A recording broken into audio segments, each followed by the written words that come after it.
第4章，我的外婆下集。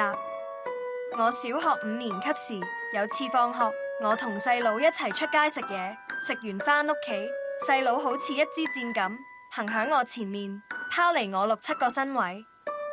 佢行下，突然高處有嘢跌落嚟，打中佢個頭，原來係隻麻雀仔。附近鋪頭個老闆娘剛剛響門口見到有嘢打中我細佬個頭，即刻走過嚟問佢有冇事。神奇嘅係，我細佬完全感覺唔到有掂到佢個頭，一啲事都冇。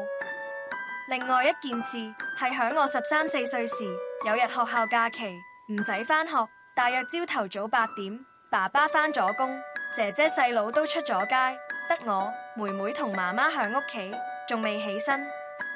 我同妹妹係同一張床瞓，佢聽到聲醒咗，發現有賊入咗屋，跟住靜靜搖醒我，細聲同我講有賊。我揭起少少被，偷偷望咗一眼，個賊響客廳中間周圍望，佢大約27、8歲，攞住把刀。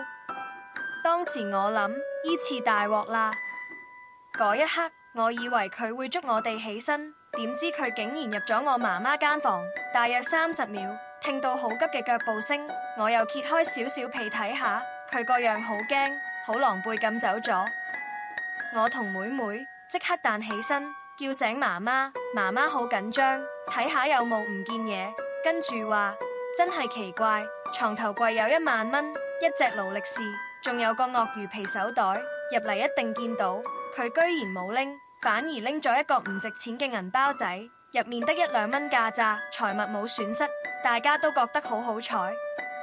經歷呢次事件，我哋意識到一定要小心門窗。嗰日我哋真係冇閂好木門，淨係閂咗鐵閘，伸手入嚟好容易就開到個鐵閘。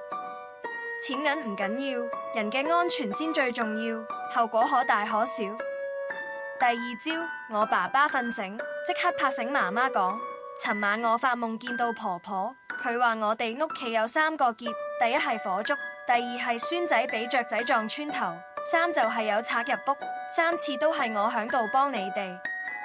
尋日有賊入屋，係我豎住佢對眼，佢見唔到啲值錢嘢，再現身嚇走佢。我同姐姐曾經響屋企各見過身嘅婆婆一次，最後一次婆婆報夢俾姐姐，我可以投胎啦。之後我哋就冇再見到婆婆，亦冇再報夢俾我哋。相信佢真係已經投胎。雖然婆婆已經離開咗我幾10年，但我一直都好感激佢幫我哋。